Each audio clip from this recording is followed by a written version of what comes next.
வணக்கம். விரைவில் தமிழ்நாட்டின் 6 இடங்களில் சட்டமன்ற இடைத்தேர்தல் நடக்கவிருக்கிறது. அதில் மிக முக்கியமான தொகுதி அப்படிங்கிறது திருச்சி கிழக்கு. அங்கே முன்னாள் முதல்வர் மு.க.ஸ்டாலின் அவர்கள் போட்டியிடப் போகிறார் என்பதாக செய்திகள் வருகிறது. அப்படி அங்கே போட்டியிடும் பட்சத்தில் தாவேகா மிகப்பெரிய தோல்வியை சந்திக்கப் போகிறது என்பதாக செய்திகள் வெளிவருகிறது.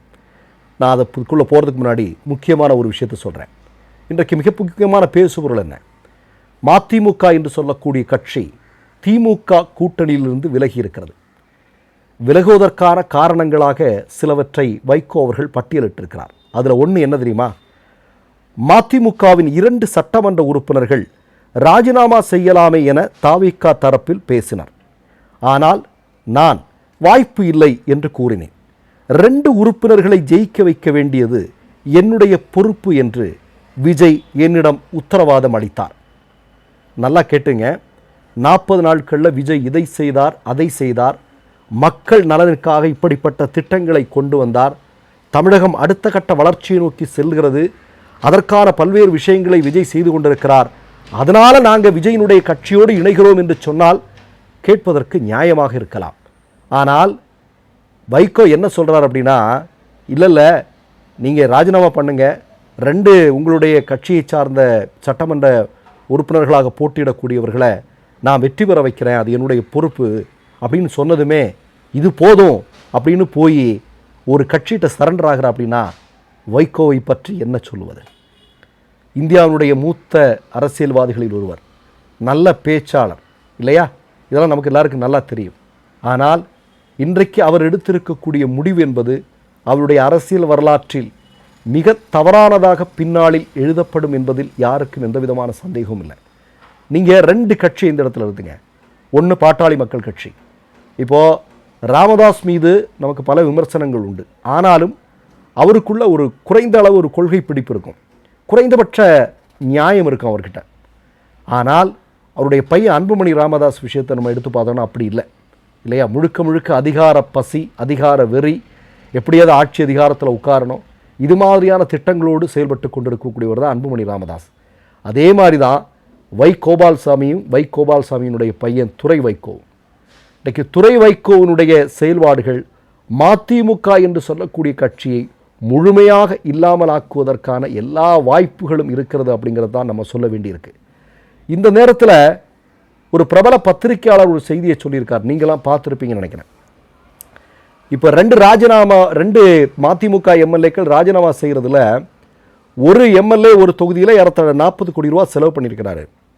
உங்களுக்கு நாங்கள் 50 கோடி ரூபா கொடுத்துட்றோம் அப்படின்னு பேரம் பேசப்பட்டதாகவும் அந்த பத்திரிகையாளர் ஊடகங்களில் செய்தி சொல்லியிருப்பதை நீங்கள் பார்க்க முடியும். அது மட்டுமல்ல, இன்றைக்கு வைகோ கூட்டியிருக்கக்கூடிய அந்த பொதுக்குழு கூட்டத்தில் தேர்வு செய்யப்பட்ட 2 எம்எல்ஏக்கள், அதாவது மதிமுகவினுடைய சார்பில் உதயசீரியன் சின்னத்தில் போட்டியிட்டு வெற்றி பெற்ற 2 எம்எல்ஏக்களும் கலந்துக்கல. 2 பேருமே அந்த கட்சியை விட்டு விலகுகிறார்கள் என்று சொல்லப்பட்டிருக்கிறது. அதில் வைகோ இன்றைக்கு என்ன சொல்லியிருக்கார் அப்படின்னா, இல்லை ஒருத்தர் எங்கள் கூட தான் இருக்கிறார் அப்படின்னு சொல்லியிருக்கிறாங்க, ஆனால் அவர் அந்த கூட்டத்தில் கலந்துக்கல அப்படிங்கிற செய்தி வெளிவந்து கொண்டிருக்கிறது. இப்போது நம்ம சொல்ல வேண்டிய இன்னொரு மிக முக்கியமான விஷயம், இன்றைக்கு காலையில் ஒரு பிரபலமான ஊடகத்தினுடைய தலைப்புச் செய்தி, ஒரு செய்தித்தாளுடைய தலைப்புச் செய்தி என்ன அப்படின்னா, திருச்சி கிழக்கு தொகுதியில் முன்னாள் முதல்வர் மு.க.ஸ்டாலின் அவர்களை எதிர்த்து வைகோவை களமிறக்குகிறார் விஜய் அப்படிங்கிறதா இன்றைக்கி வந்திருக்க செய்தி. அது குறித்து பத்திரிகையாளர்கள் வைகோவிடம் கேட்டபோது வைகோ சொன்ன பதில், இல்லை நான் போட்டியிடலை என்று சொல்லியிருக்கிறார். ஆனால் இதில் ஒரு உண்மை இருக்குது. என்ன அப்படின்னா, திருச்சி கிழக்கு இடைத்தேர்தலில் தாவேகா போட்டியிடாது. தாவேகாவினுடைய சார்பில் தாவேகா மதிமுகவினுடைய ஒரு நபரை அங்கே போட்டியிடச் செய்யும். அப்படி போட்டியிடச் செய்வதன் மூலம் வரலாறு காணாத ஒரு மாபெரும் தோல்வியை தாவேகாவினுடைய கூட்டணி மதிமுக சந்திக்கும். அதில் எந்த விதமான சந்தேகமும் இல்லை. நான் எதற்காக சொல்கிறேன் அப்படின்னா, இந்த 40 நாட்களில் தமிழ்நாட்டில் என்ன நடந்துட்டு இருக்கு அப்படிங்கிறது எல்லாருக்கும் தெரியும். ஒருத்தன் என்னென்னா, குழந்தைக்கு டேப்லெட்டை உடைக்கிறேன் அப்படின்னு சொல்லிக்கிட்டு எதையோ ஒன்று பண்ணுறான். பிறகு அவன் என்ன சொல்கிறான்? தவறுதலாக புரிந்து கொள்ளப்பட்டது அப்படின்னு சொல்கிறான். ஒரு அமைச்சர் பொறுப்பில் இருக்கக்கூடிய நபர், அதாவது அமைச்சர் பொறுப்பு ஆவதற்கு முன்னே நடந்திருக்கக்கூடிய நிகழ்வு, இப்போது அமைச்சர் பொறுப்பில் இருக்கக்கூடிய நபர், அவர் இப்போ என்ன சொல்கிறார் அப்படின்னா, இல்லை அது தவறுதலாக புரிந்து கொள்ளப்பட்டது அப்படின்னு சொல்கிறார். அதே மாதிரி நீங்கள் பார்த்தீங்கன்னா இன்னொரு அமைச்சர் ஒரு சின்னம் சிறிய சிறுமி கால அமுக்கி விடுறாரு, கேட்டால் அதுவும் தவறாக புரிந்து கொள்ளப்பட்டது என்று சொல்கிறார்.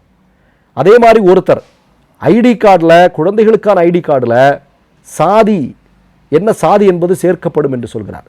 பிறகு என்ன சொல்கிறாங்க, இல்லை இல்லை எல்லாமே தவறுதலாக புரிந்து கொள்ளப்படுகிறது, நாங்கள் நினைக்கிறது ஒன்று நீங்கள் நினைக்கிறது ஒன்று. தமிழ்நாட்டு மக்களை அண்டர் எஸ்டிமேட் பண்ணுறாங்க. எப்படி இருக்குது பாருங்கள்.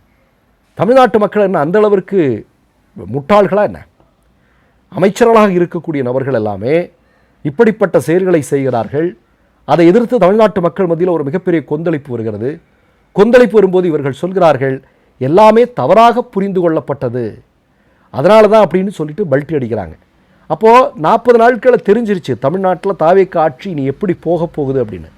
அதனால் வருகிற இடைத்தேர்தலில் திருச்சி கிழக்கு தொகுதியில் தாவேக்கா வேட்பாளரை அவர்கள் நிறுத்தப் போவதில்லை. ஏன்னா அவங்களுக்கு நல்லா தெரியும், அப்படி நிறுத்தினோம் என்றால் ஒரு மிகப்பெரிய தோல்வியை தங்களுக்கு சன்மானமாக திருச்சி மக்கள் அளிக்கப் போகிறார்கள். இன்னைக்கு கூட நம்ம காலில் கூட பார்த்தோம், ஏராளமான மக்கள். ஒரு ஆள் கேட்குறாரு, என்ன கேட்குறான்னா, 5 நிமிஷம் குளத்தூர் போனதுக்கே அப்படின்னு சொல்லிட்டு முன்னாள் முதல்வரை தாவேக்காவினர் கிண்டல் பண்ணுறாங்க இல்லையா, விஜய் உட்பட எல்லாரும் சேர்ந்து கிண்டல் பண்ணுறாங்களா. விழுப்புரம் கூட தான் அவர் போனார், அங்கே தாவேக்கா ஏதாவது இடத்துல வெற்றி பெற்றதா என்று எதிர்கேள்வி கேட்பது மட்டுமல்ல.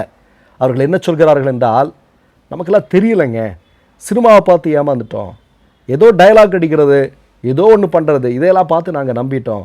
ஆனால் 40 நாட்களில் தமிழ்நாடு சம்பாதித்து வைத்திருந்த ஒரு லெகசி ஒன்று இருக்கு இல்லையா, அது ஒன்றுமே இல்லாமல் ரொம்ப சுக்குநூறாக உடைச்சிட்டாங்க அப்படின்னு ஆதங்கத்தோடு சொல்லக்கூடிய தமிழ்நாட்டு மக்களை நாம் இன்றைக்கு பார்த்து கொண்டிருக்கிறோம்.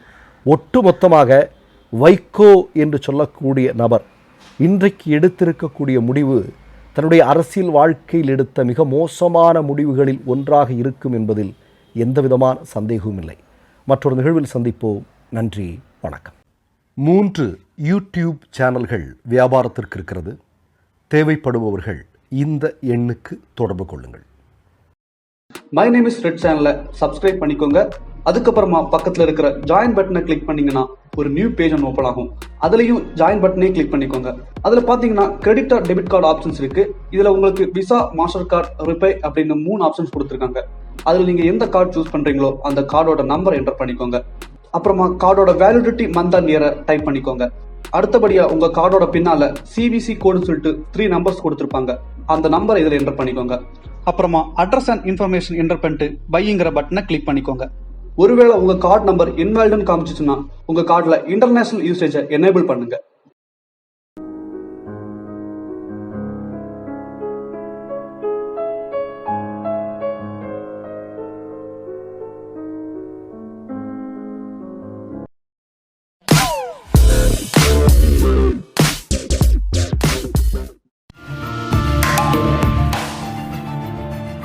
கேள்விகளை நீ கேட்கிறாயா அல்லது நான் கேட்கிறேன்?